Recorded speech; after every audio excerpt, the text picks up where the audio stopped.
Okay, good afternoon. Thank you so much for joining us for the Community Health Needs Assessment. I just want to confirm that you all can hear me. So if anyone could just post if you're able to hear me. Okay, thanks. I just got a message. Sounds good. So thanks so much for joining us. Again, this is the Community Health Needs Assessment, assuring Georgia families are prioritizing, Georgia hospitals are prioritizing maternal and infant health. And so we have some wonderful presenters, and we are also offering continuing education, one contact hour for nurses. So after the webinar, you will receive an email from myself, and it will provide you with the link to fill out the survey, and you can indicate if you need continuing education. So my name is Micah Whitfield, and I am the program coordinator for Healthy Mothers, Healthy Babies, and I thank you again for joining us.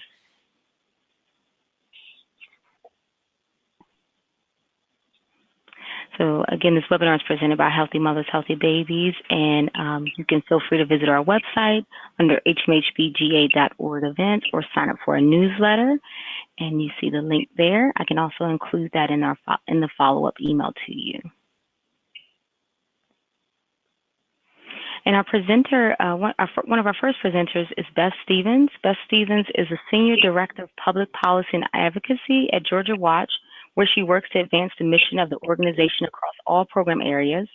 Beth also oversees the work of the Health Access Program, which seeks to ensure access to safe, quality, affordable health care for all Georgians through consumer education, policy development, and advocacy. So Beth, I'm going to turn it over to you. And I'm going to actually give you control of the mouse so you can click your own PowerPoint. Okay, great. Hopefully I can figure out. So where do I advance the slides? Is it that orange arrow in the top right? Yeah, you can use anyone, or just your mouse should work as it normally would. Clicking on it. Okay, great. Mhm. Yep, I see it now. Okay, there we go.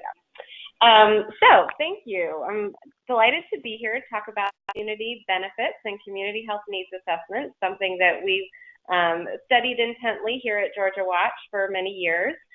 So Georgia Watch educates and advocates for Georgia consumers. We have consumer-facing resources on our webpage. We do workshops in the community.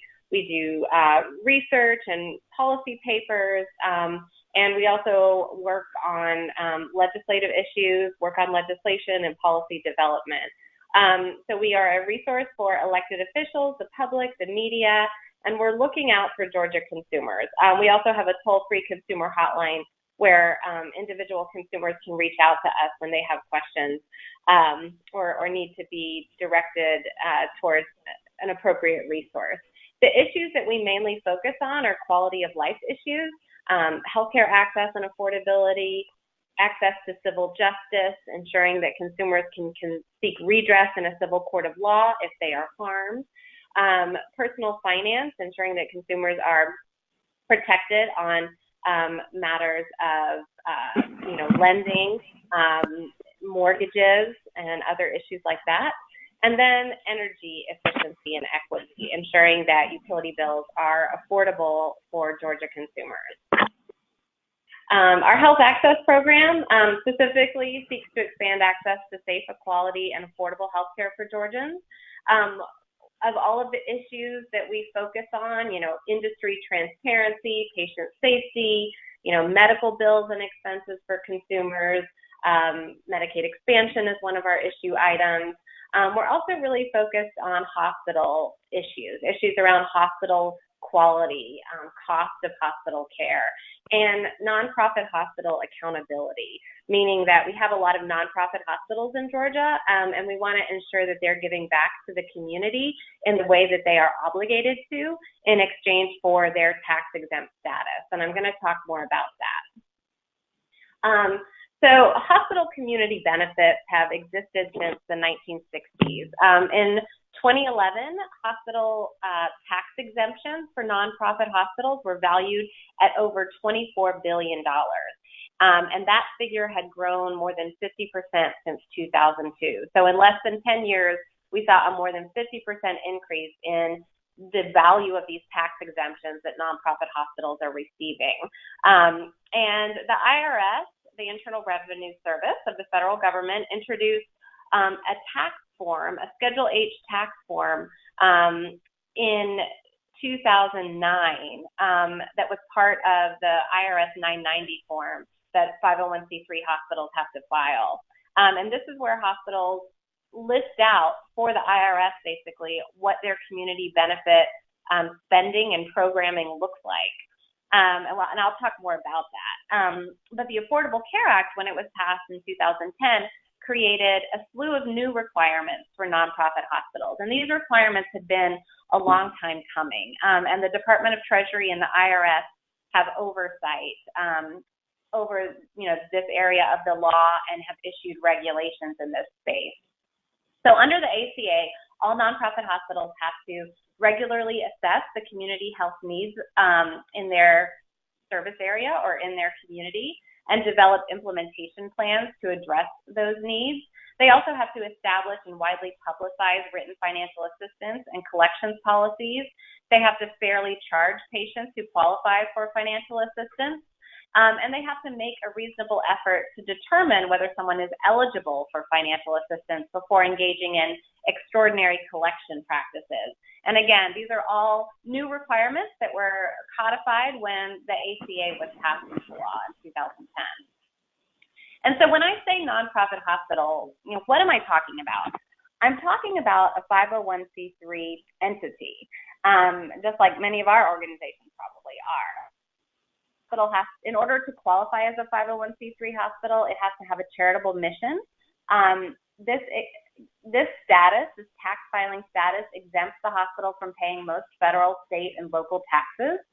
And as a condition of this tax exempt status, the IRS, for a long time now, has required that the hospital spend money on community benefits. Most Georgia hospitals are nonprofit. Other hospital ownership structures can be for-profit. These are investor-owned corporations where the profits go back to the investors and not to the community. These entities don't receive the same types of tax exemptions that nonprofit hospitals do. And then public or government hospitals could be a VA hospital or a county authority-owned and operated hospital. We still have some of those left in Georgia. But many of our county authority-owned and operated hospitals have converted into 501c3 entities. So it's really important to, first of all, when you're looking at your community hospital, kind of understand what is the ownership structure of my hospital. There are 180 hospitals in Georgia, around 180, and approximately 25% of those are for profit, and most of them are nonprofit. So more than 75% are nonprofit.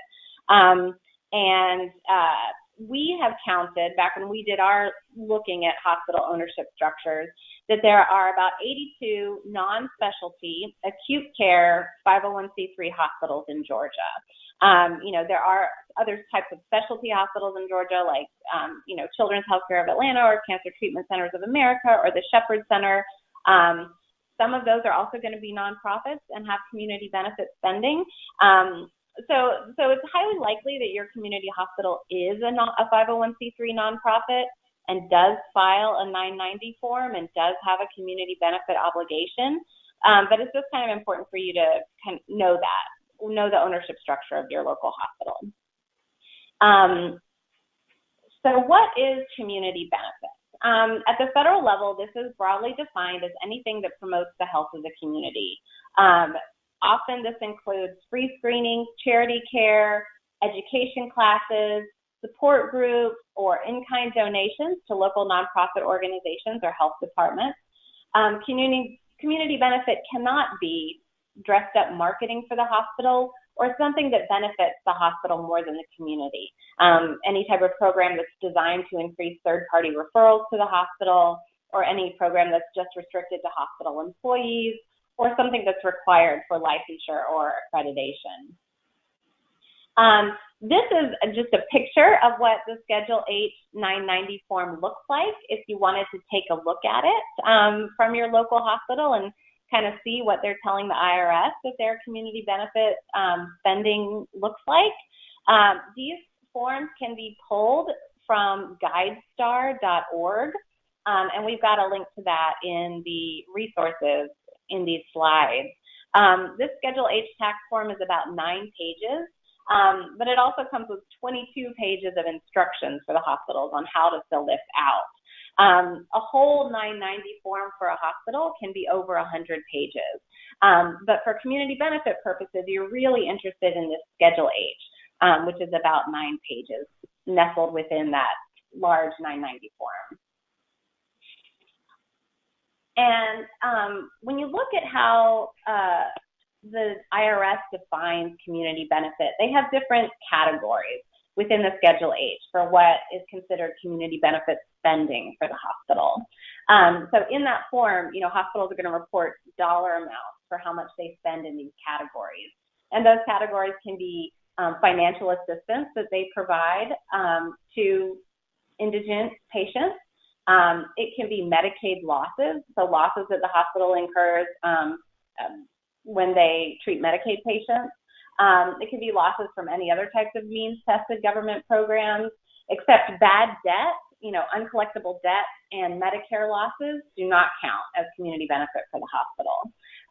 It can also be health professions education, other types of subsidized health services, like maybe in-kind, lab services that the hospital is providing for a local charitable care clinic. It could be research dollars that the hospital counts as community benefit. And again, it could be cash and in-kind contributions that they're making to other organizations in the community or health or public health in the community.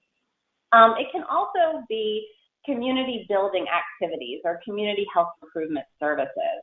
And so when you want to look directly at, what kind of programs or activities is the hospital itself engaging in to improve the health of the community, you're really interested in this category.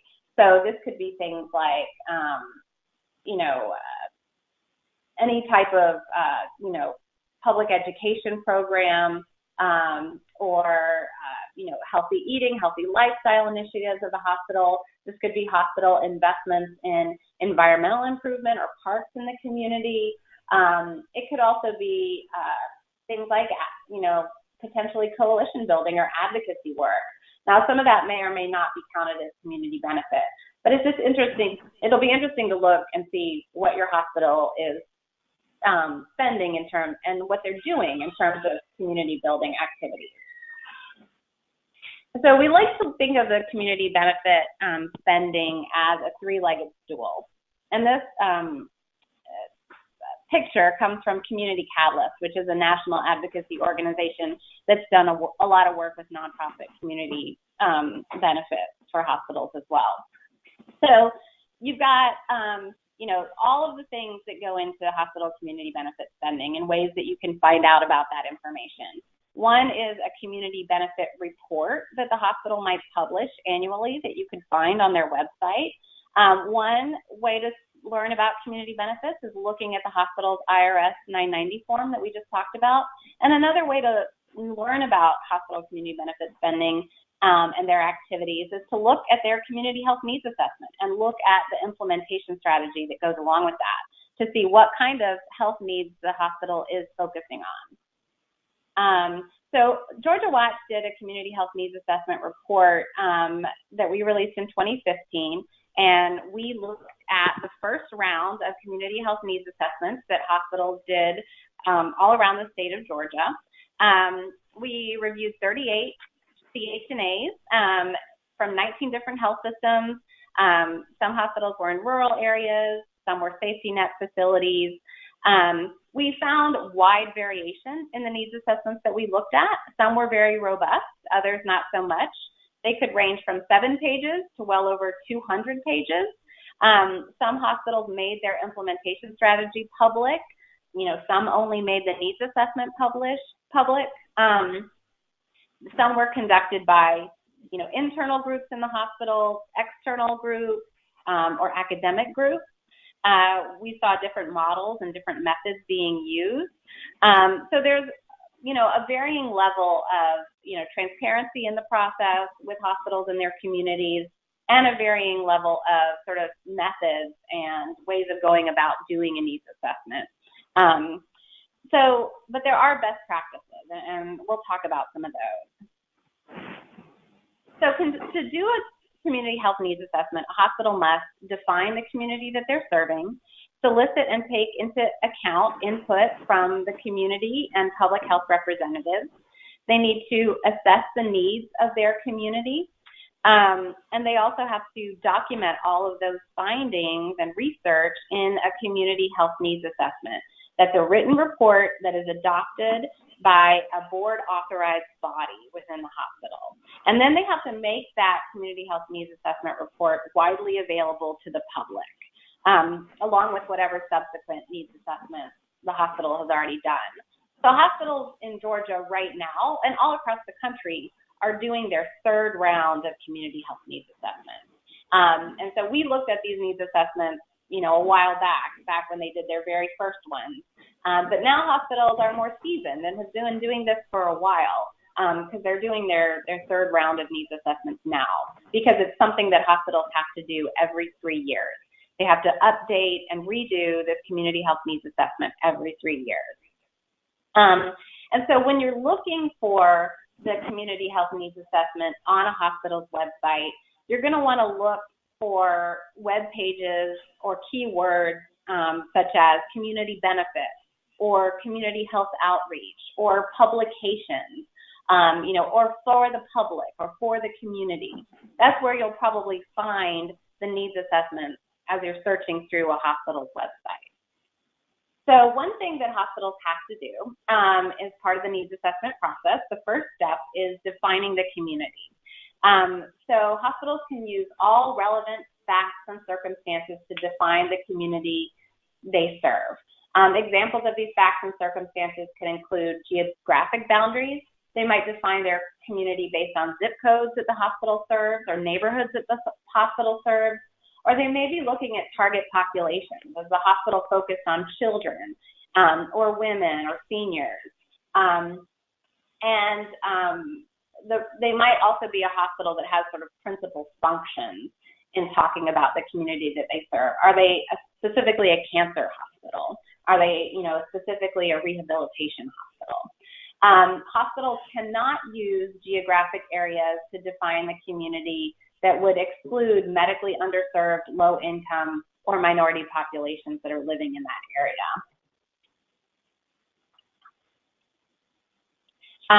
And so part of, what we've been interested in looking at with defining communities is a hospital really, they do have to include these medically underserved areas, but are they intentionally focusing on their medically underserved population?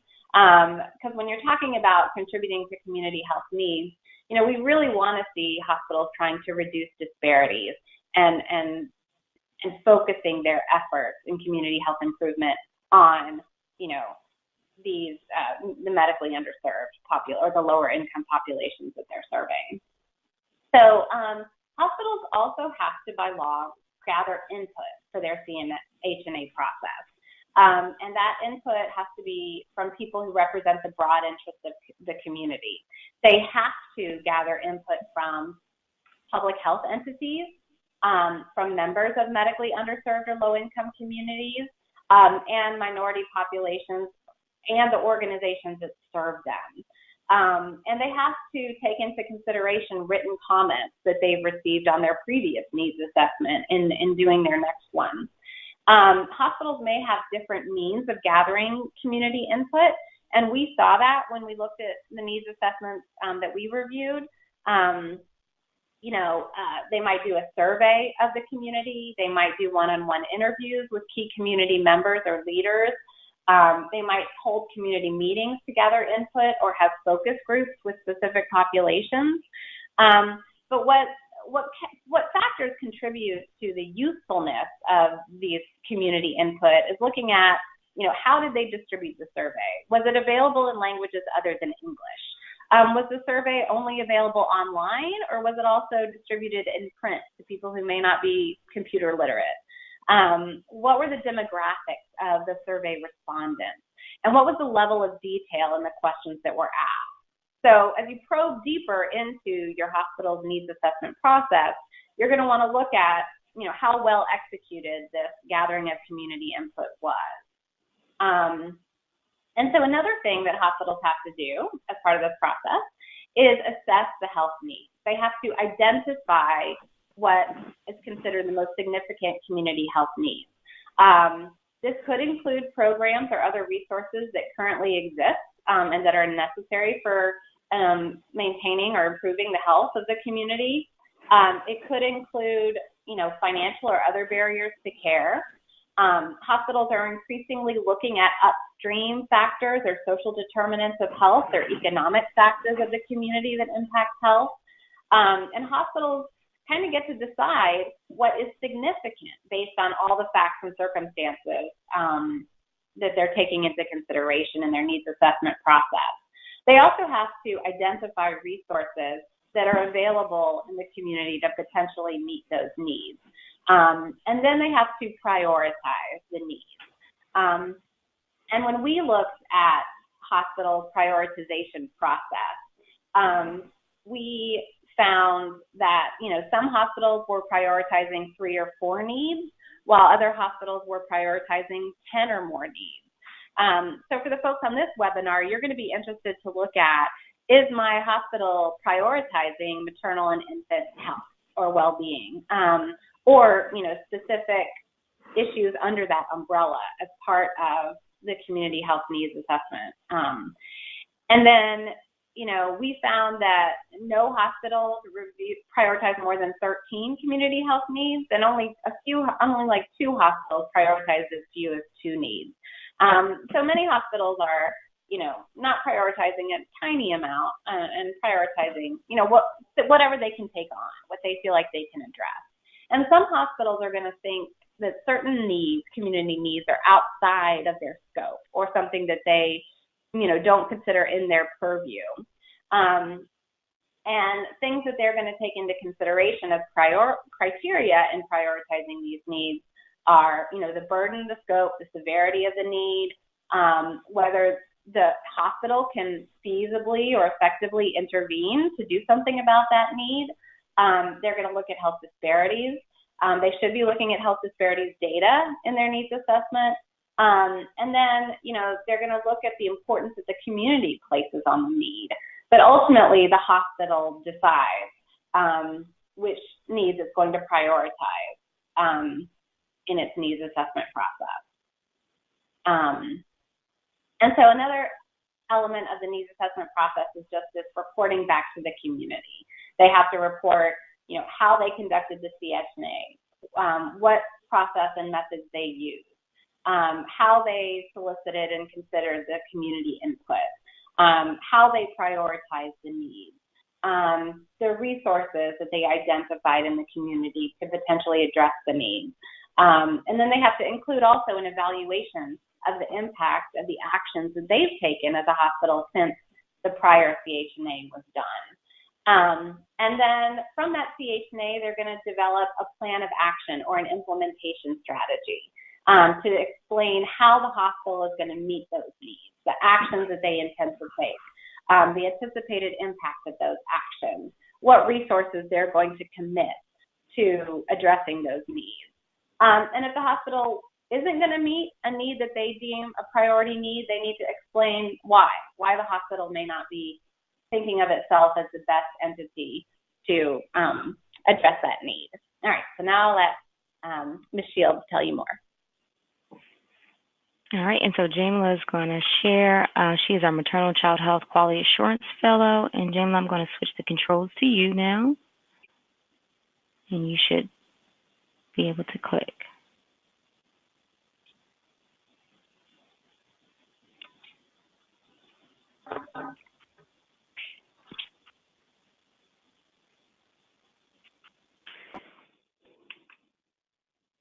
Okay. Thank you, Micah. In 2016, Georgia had 108 hospitals that operated as tax exempt. All of those hospitals are required to conduct community health needs assessments, And of those 108 required hospitals, only about 19% of those hospitals prioritize maternal and infant health. And about 7 hospitals did not have their CHNAs available to the public, so we couldn't get any data from those hospitals. Our harsh reality in the state of Georgia is that, as I stated before, the 21 hospitals only prioritize maternal and infant health in their 2016 CHNAs. Just a reminder, I'm not going to go through all of the hospitals, but these slides will be available after the webinar just for you to follow up on the slide.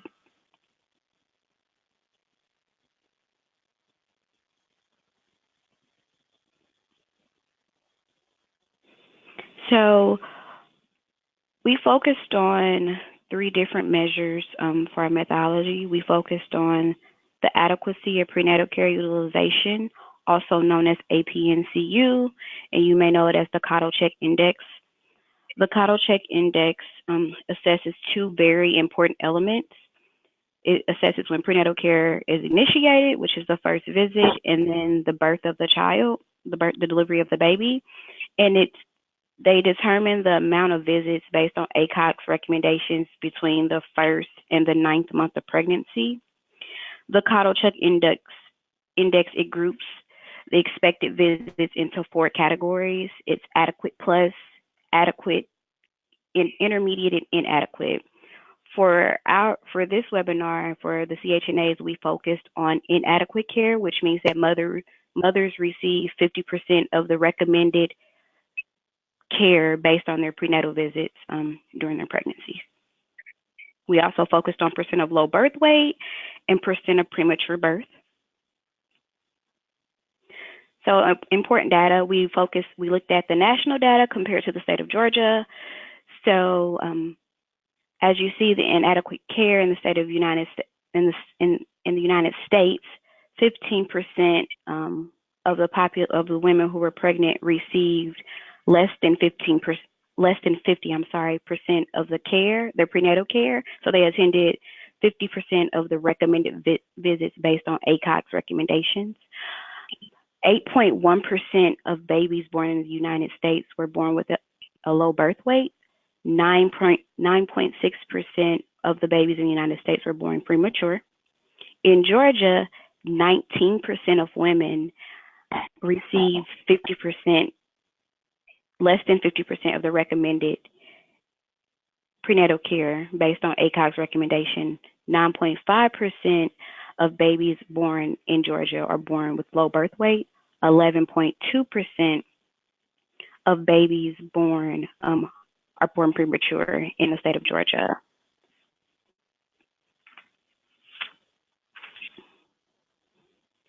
So 2018 CHNAs, so we found that 2 hospitals have already completed their 2018 CHNAs. And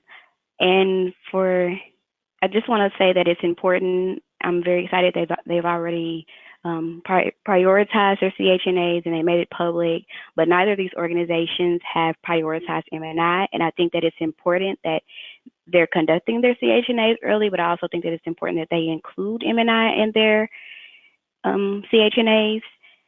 And I just want to say that the Houston Medical Center here, their percent of premature births is higher than the state of Georgia at 12%. Okay, some more data that I have. So we focused on, I chose to focus on 7 of the 87 hospitals that demonstrated poor maternal health outcomes in their mentioned service areas. And on this slide, here are 2 of the 7, Augusta University Medical Center. This hospital was previously known as Georgia Regents, and it serves 2 counties, Richmond and Columbia. The Cottle Check exceeds the U.S. average, 2.6% higher low birth weight, and roughly around 1% higher premature births in the state. At Northeast Georgia Medical Center, Hall County's Cottle Check is 0.6 higher than the U.S., while Habersham is 2.4% higher than the state of Gwinnett County's premature birth is approximately 1% higher than that of the state of Georgia.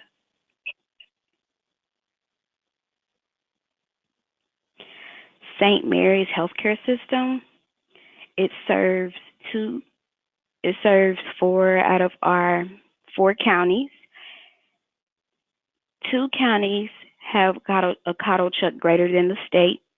Oglethorpe's percent of premature births is 3.7% higher than the state. And at Southern Regional, all service areas coddle chuck, if you look on the slides, all service areas coddle chuck is greater than the state. And percent of low birth weight exceeds the state as well.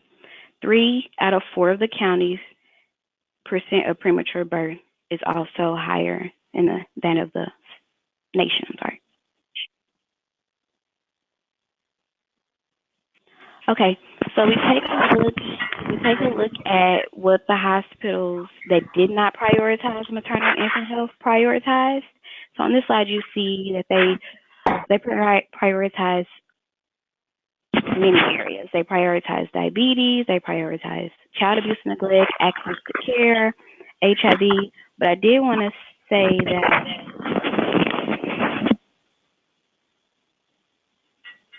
in many ways, I feel that maternal and infant health in the listed areas are interconnected, but it's always important to prioritize M&I as a standalone issue.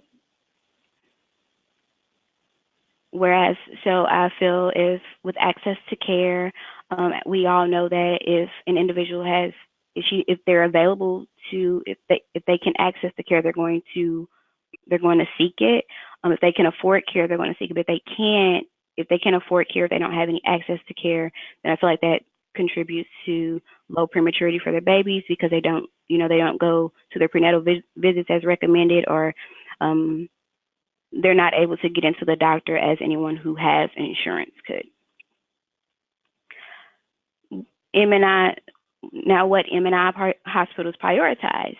So I found that some search terms when looking at their CHNAs, I would type in different search terms, and I use search terms such as infant health, reducing low birth weight babies, affordable care, and this is how I found most of the CHNAs that prioritize maternal and infant health.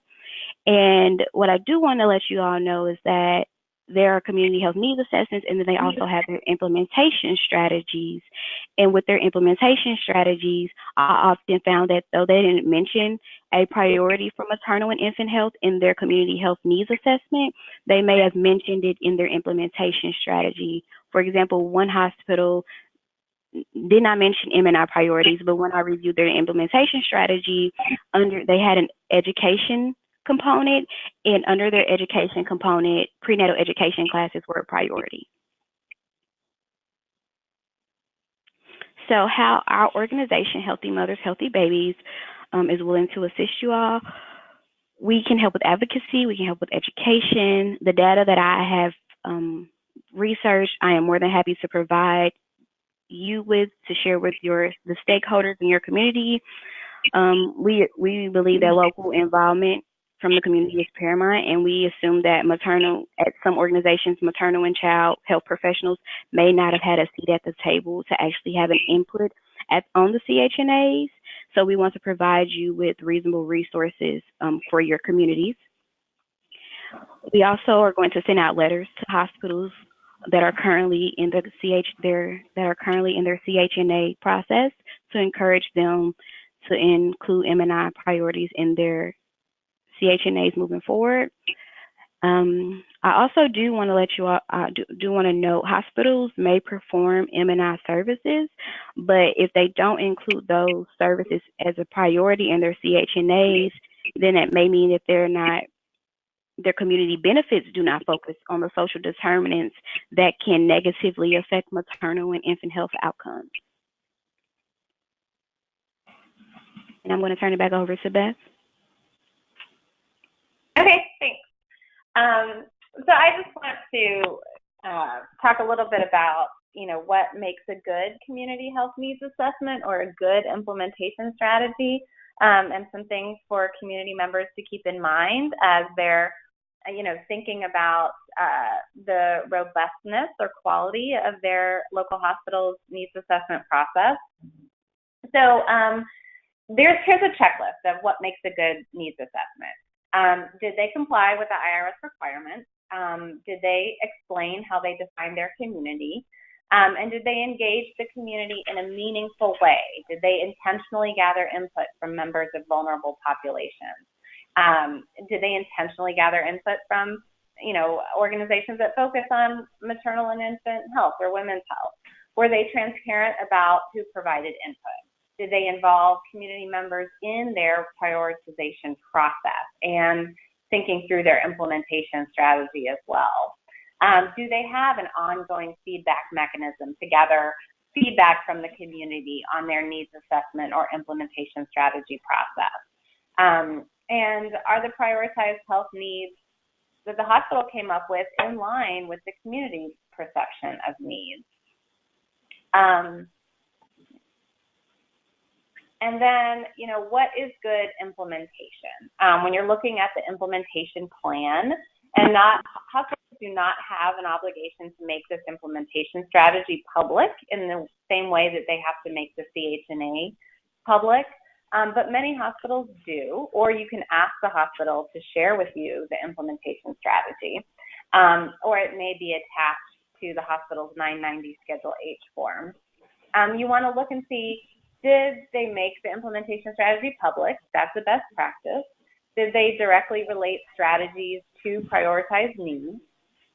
Is there a line that can be drawn from the needs that they're prioritizing to the strategies that they're talking about? Are they using evidence-based strategies? Did they set measurable goals to see if they're moving the needle in community health? Did they designate an individual or a team member within the health system to be responsible for that action? Are they collaborating with local public health departments or regional public health? Are they investing in or collaborating with other community-based organizations who are already working on these issues? Are they trying to address upstream factors or social determinants of health? And you may also want to think about, whose voices and perspectives did the hospital seek when they were doing their needs assessment? Who might be missing? Who decided what priorities the hospital would be pursuing? What did that process look like? What data was the hospital considering? The primary and data that they pulled about community needs. Did they look at any of the maternal and infant health data that Ms. Shields was sharing? Were they looking at the right stuff? Are there pieces that are missing from the puzzle? Or something that community or advocates or organizations can bring to the conversation? And how is the hospital moving forward? You want to think about how you could be a part of shaping that needs assessment process or partnering in an implementation strategy. And then again, looking at what is the impact of the hospital's programs. Are they measuring their impact?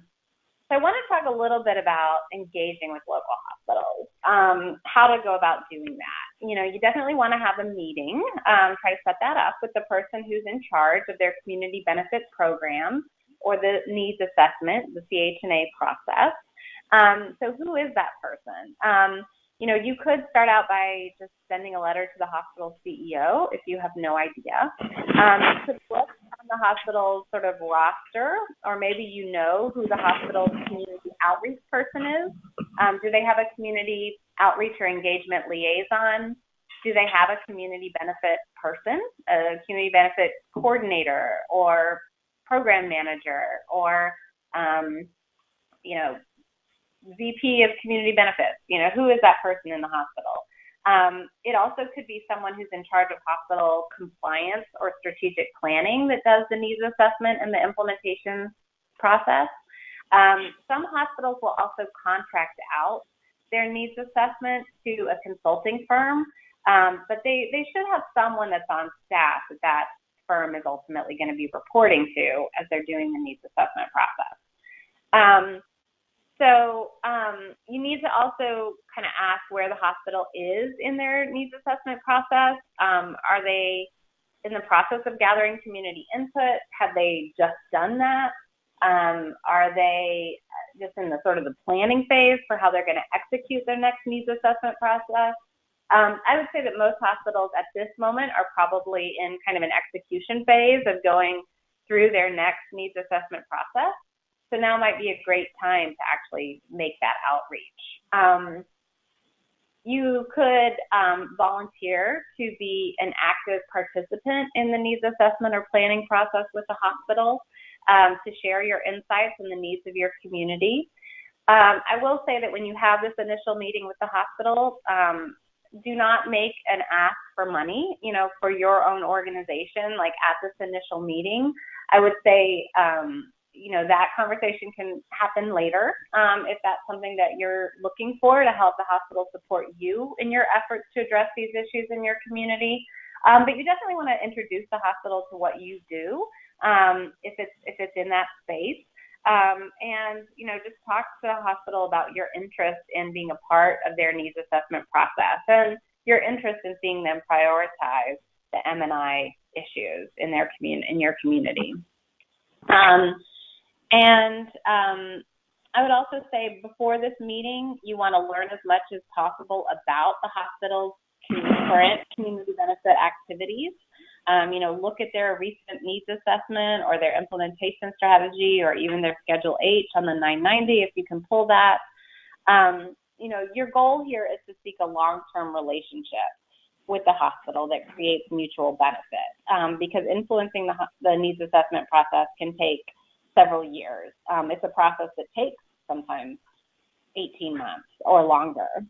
You want to also think about recognizing the interests, strengths, and limitations of the hospital in the context of the community. Hospitals have an obligation to be collaborating with community-based groups, but they should be doing that. And so hopefully they'll be open to having a conversation with you about the needs assessment and implementation strategy process. So we talked about what to do before the meeting, looking at their spending and those reports that are publicly available, understanding what their focus area has been in terms of community needs. And it's important to be sensitive to the other pressures the hospital might be facing. Is what you're proposing that the hospital should do that they may not already be doing, is it something that would help expand insurance coverage in the community or reduce ER admissions? It's also, valuable to connect the dots between community benefit and health system transformation issues. It's important to sort of recognize where the hospital is and sort of get in their shoes and think about, why might they not have prioritized this need? Do they have a labor and delivery unit? Do they do a lot of maternal and infant health, in the community through the hospital? So kind of think through those questions and ask those of yourself before you go into the meeting. And so things to keep in mind, community benefit is not the only in with hospitals, but it is a process that's mandated by the ACA, so it can open that door for community and public sector engagement. Hospitals get credit for, prioritizing needs and spending dollars on those needs. It doesn't always work because sometimes hospitals will say, well, it's not our job to address that need, or we can't get that done, or I don't see the connection to our services and what you're proposing, or I'm not going to be able to get internal support within the hospital for prioritizing that. And then hospitals are always approached for money and investing in the community, so you want to be sensitive to that. And a lot of the hospital dollars in this state, especially because we don't have Medicaid expansion, are going to access issues. And when I say access issues, I mean charity care. I mean the unreimbursed indigent care costs that they're spending in the community. And you'll see when you look at the 990s, that's a significant portion of the community benefit spending that hospitals are claiming, because they're all still doing a lot of uncompensated care. And then, these are complex issues.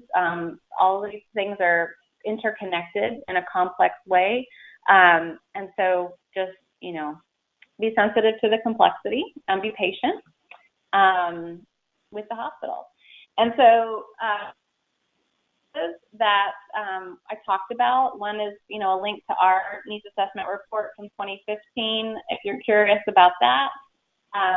We've got a report on, what is required of the final IRS regulations, community resources on their website as well. And then if you want to find the 990 forms for your hospital, again, those are going to be a little bit delayed. Guidestar.org, you can pull any 501c3 entity's 990, but they're usually several years old. So if you want a more updated version of the 990, you may be able to get one directly from the hospital. And then some additional resources. And one thing I would have added to this slide, which you will receive, is something called Community Benefit Insight Tool. This is a new creation with Robert Wood Johnson Foundation Public Health Institute. So you may want to jot this website down. It's communitybenefitinsight.org, and insight is spelled INSIGHT, communitybenefitinsight.org. It's a great tool for looking at the 990 information from your hospital in a very easy to understand way. And I think that what they're showing is 2014 data right now on that website, but I encourage you to take a look at it because it's a really neat tool. And then these other additional resources are just other information about best practices for conducting these assessments. So I don't know if Healthy Mothers, Healthy Babies wants to talk a little bit about, these are some of their resources or references from their slides. Sure. Jamila, would you mind just speaking to your references?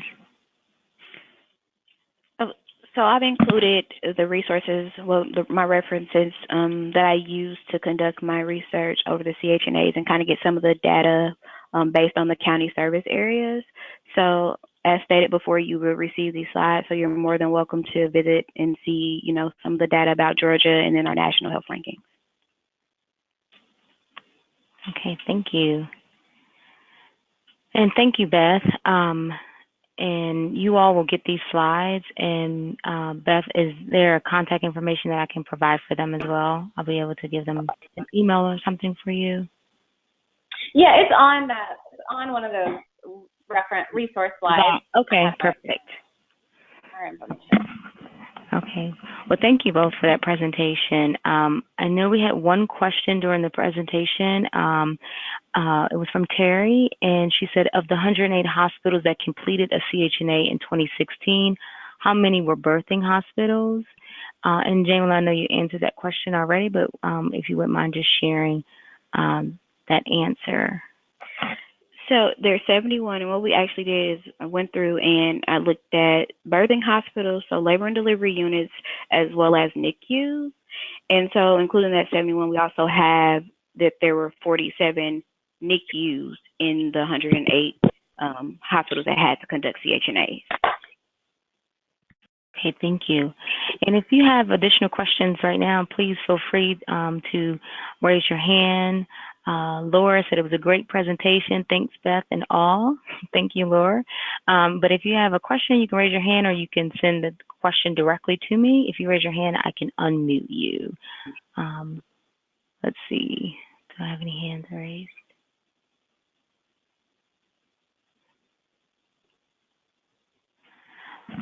Okay, Laura, did you have a question?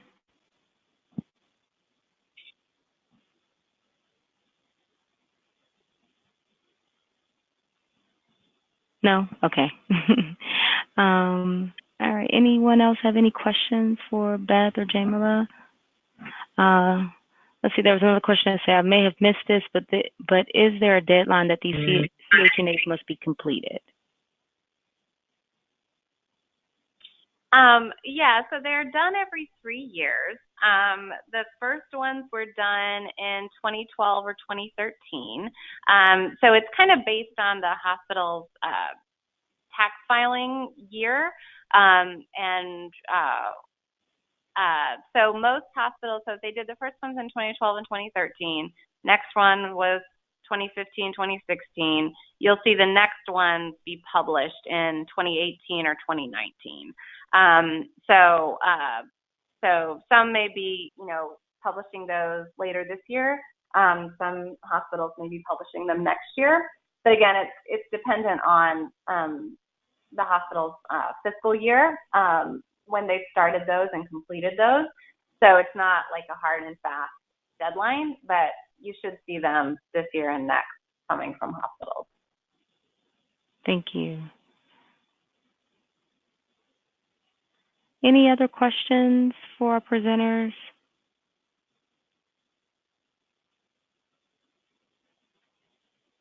Okay. Well, if you think of anything, certainly I will email out the slides and you will have contact information for them. So you can reach out to them to get your questions answered. I just also wanted to plug. I'm sorry, were you saying something? Oh, I was just saying, yes, Georgia Watch is also happy to, field questions about anything we discussed. Yes, thank you. But I also wanted to plug our annual meeting and conference. Healthy Mothers, Healthy Babies is having our 44th annual meeting and conference October 22nd through the 23rd at the Century Center Marriott. And so we will have professional credit hours for nurses, nurse midwives, doulas, child birth educators, social workers. So a lot of maternal child health professional credit hours. We have some content experts. Our keynotes this year are Dr. David Satcher and Dr. Valerie Montgomery Rice, who's the President Dean of Morehouse School of Medicine. So we have some great keynotes, and we're co-hosting this year with the Center for Black Women's Wellness. So early registration ends August 31st, so please go ahead and get your registration in. It's going to be a wonderful conference, and we have about 15 or more breakout sessions between the 2 days, so lots of great speakers. So we'd love to have you for that. But if you are not already a part of our email list, I will add you so that we have other webinars coming up throughout the rest of the summer and into the fall, and we'd love to have you join those as well. So thank you again. And again, you will get an email with a link to complete a survey. And we'd like everyone to complete the survey. But if you do need continuing education hours, please just note that, and we will follow up on that. And again, that's one contact hour for nurses, and it is a relevant contact hour for child birth educators. So that's all we have. Thank you again for joining us, and we hope to see you next time. Bye. Bye.